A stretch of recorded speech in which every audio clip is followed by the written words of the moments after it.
ஓம் சாந்தி. 30/7/2025 காலை முரளி. முரளியின் சாரம்.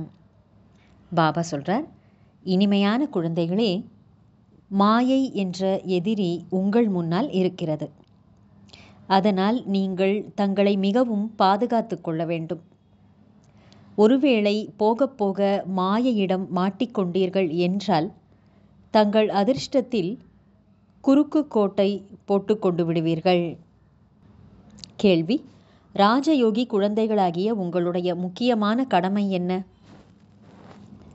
பதில்: படிப்பது மற்றும் படிக்க வைப்பது. இதுதான் உங்களுடைய முக்கியமான கடமை ஆகும். நீங்கள் ஈஸ்வரனின் வழிப்படி நடக்கிறீர்கள். நீங்கள் ஒன்றும் காட்டிற்கு செல்ல வேண்டியதில்லை. வீட்டில் குடும்பத்தில் இருந்து கொண்டே அமைதியாக அமர்ந்து பாபாவை நினைக்க வேண்டும். அல்லாஹ் மற்றும் ஆஸ்தி, இந்த 2 வார்த்தைகளிலேயே உங்களுடைய படிப்பு முழுவதும் வந்துவிடுகிறது. ஓம் சாந்தி.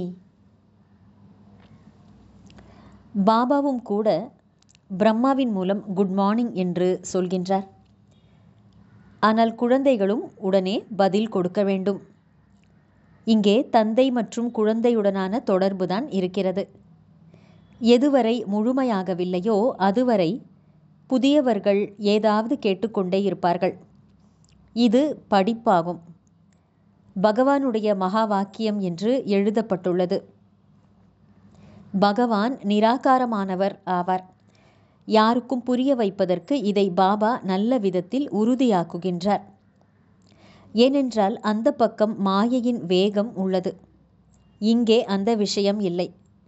யாரெல்லாம் கல்பத்திற்கு முன்னால் வந்து தங்கள் ஆஸ்தியை பெற்றிருந்தார்களோ அவர்கள் தாங்களாகவே வந்து விடுவார்கள் என்று பாபா புரிய வைக்கின்றார்.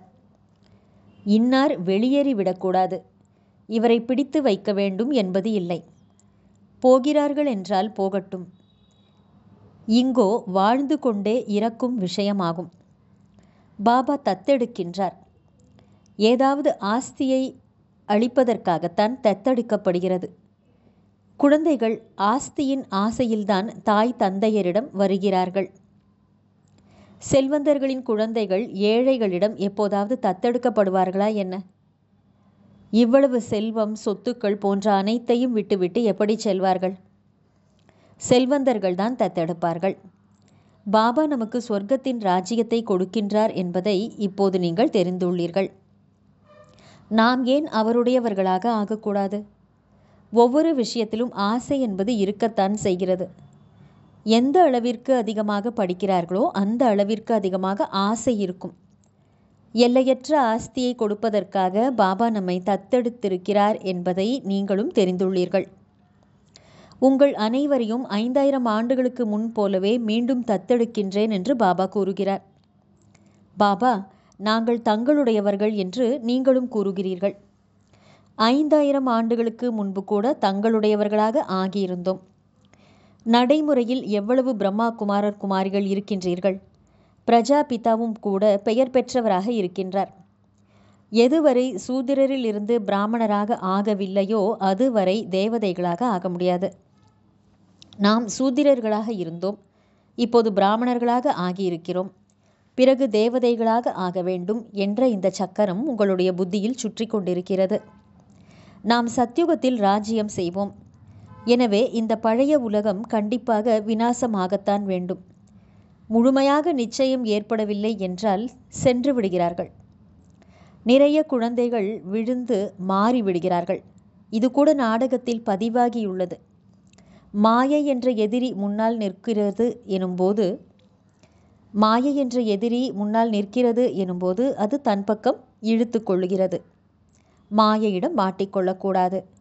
இல்லை என்றால் தங்களுடைய அதிர்ஷ்டத்தில் குறையாகிவிடும், குறுக்கு கோடு விழுந்துவிடும் என்று பாபா அடிக்கடி உறுதி செய்து கொள்ள வைக்கின்றார்.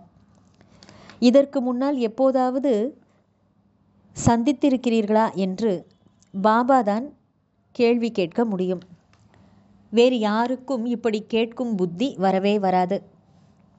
மீண்டும் கீதையை சொல்வதற்கு நான் வரவேண்டியிருக்கும் என்று பாபா கூறுகிறார். வந்து ராவணனுடைய சிறையிலிருந்து உங்களை விடுவிக்க வேண்டி இருக்கும். எல்லையற்ற தந்தை வந்து எல்லையற்ற விஷயங்களை புரிய வைக்கின்றார். இப்போது ராவணனுடைய ராஜ்யமாக இருக்கிறது, தூய்மையற்ற ராஜ்யமாக இருக்கிறது. இது அரை கல்பத்திலிருந்து ஆரம்பமானது. ராவணனுக்கு 10 தலைகளை காட்டுகிறார்கள், விஷ்ணுவிற்கு 4 கைகளை காட்டுகிறார்கள். ஆனால் இப்படி எந்த மனிதரும் இருக்க மாட்டார்கள். இல்லற மார்க்கத்தை இப்படி காட்டுகிறார்கள். இதுதான் குறிக்கோளாகும். விஷ்ணுவின் மூலம் வளர்ப்பு. விஷ்ணுபுரிய கிருஷ்ணபுரி என்றும் சொல்லுகிறார்கள். கிருஷ்ணருக்கோ 2 கைகளைத்தான் காட்டுவார்கள் அல்லவா? மனிதர்கள் எதையும் புரிந்து கொள்ளுவதே இல்லை. பாபா ஒவ்வொரு விஷயத்தையும் புரிய வைக்கின்றார். அவை அனைத்தும் பக்தி மார்க்கம் ஆகும். இப்போது உங்களுக்கு ஞானம் உள்ளது. உங்களுடைய குறிக்கோளே நரனிலிருந்து நாராயணர் ஆவது ஆகும். இந்த கீதா பாடசாலையே ஜீவன் முக்தியை அடைவதற்காக ஆகும். கண்டிப்பாக இதில் பிராமணர்கள் இருக்க வேண்டும். இது ருத்ர ஞான யக்யம் ஆகும். நல்லது. தாரணைக்கான முக்கியமான சாரம். 1.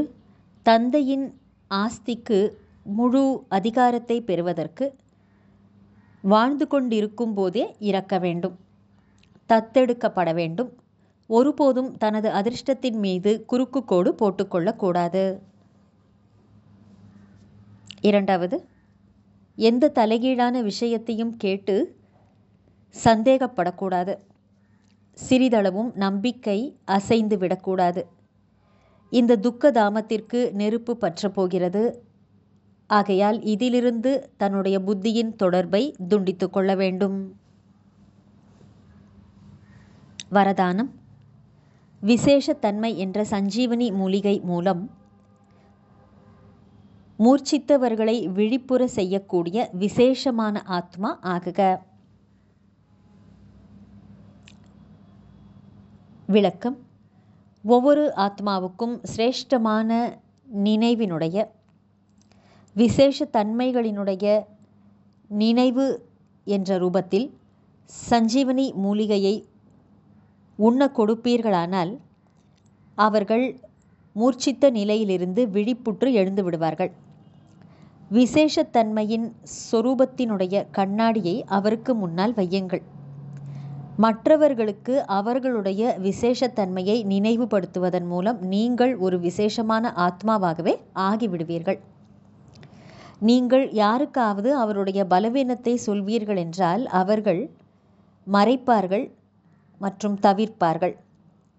ஆனால் நீங்கள் அவர்களுடைய விசேஷத்தன்மையை எடுத்து சொல்வீர்கள் என்றால் தானாகவே அந்த பலவீனத்தை அவர்கள் தெளிவாக உணர்வார்கள். இந்த சஞ்சீவனி மூலிகையின் மூலம் மூர்ச்சித்தவர்களை விழிப்புறச் செய்து பறந்து கொண்டே செல்லுங்கள் மற்றும் பறக்க வைத்து கொண்டே செல்லுங்கள். ஸ்லோகன். பெயர், மதிப்பு, புகழ் மற்றும் சாதனங்களை சங்கல்பத்தினால் கூட தியாகம் செய்வதுதான் மிக பெரிய தியாகம் ஆகும்.